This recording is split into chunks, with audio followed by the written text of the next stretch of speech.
આજરોજ 78માં સ્વતંત્રતાના દિવસે નડિયાદમાં સોહિલભાઈ ચિસ્તિયા અને ચિસ્તિયા ફાઉન્ડેશનની ટીમ દ્વારા નડિયાદમાં આવેલ તમામ મુખ્ય મથક અને મુસ્લિમ વિસ્તારમાં તિરંગાનું વિતરણ કરવામાં આવ્યું હતું અને આઝાદીની ચળવળમાં જે શહીદોએ પોતાનું બલિદાન આપ્યું હતું તેમની યાદમાં તેમના ફોટા સાથે પોસ્ટરો બનાવી રિક્ષા અને ટેક્સી પાછળ લગાવી તેમની યાદ તાજી કરવામાં આવી અને આગામી દિવસોમાં ભારત દેશમાં અને વિશ્વમાં ડંકો વગાડે અને સમગ્ર વિશ્વમાં મોખરેનું સ્થાન લે તેવી અલ્લાહ પાસે દુઆ માંગવામાં આવી હતી।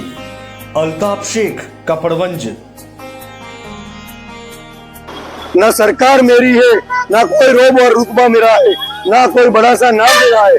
मुझे तो बस एक छोटी सी बात पर फक्र है, मैं हिंदुस्तानी हूँ और ये हिंदुस्तान मेरा है। मारू नाम सोहिल चिस्तिया।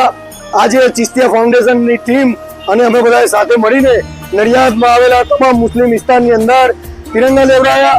નડિયાદમાં આવેલા તમામ મુસ્લિમ વિસ્તારની અંદર આઝાદીની ચળવળમાં જે શહીદોએ જે શહીદી વરી છે તેમના નામ અને ફોટા સાથે પોસ્ટરો લગાવ્યા, રિક્ષા ટેક્સી ચાલકની પાછળ પોસ્ટરો લગાવ્યા અને આજનો જે આપણો મહત્વનો દેશ છે અને જ્યારે ભારત દેશ આખા વિશ્વની અંદર પોતાનો ડંકો વગાડી રહ્યો છે તો આજે આપણે બધા ભેગા સાથે મળીને અલ્લાહ પાક સાથે દુઆ માંગીએ કે આપણા દેશની શાંતિ અને ભાઈચારો ફેલાઈ રહે અને આપણા દેશનો ડંકો આખા વિશ્વની અંદર વાગે અને આપણો દેશ વિશ્વની અંદર મોખરે આગળ રહે। હિન્દુસ્તાન જિંદાબાદ, હિન્દુસ્તાન જિંદાબાદ।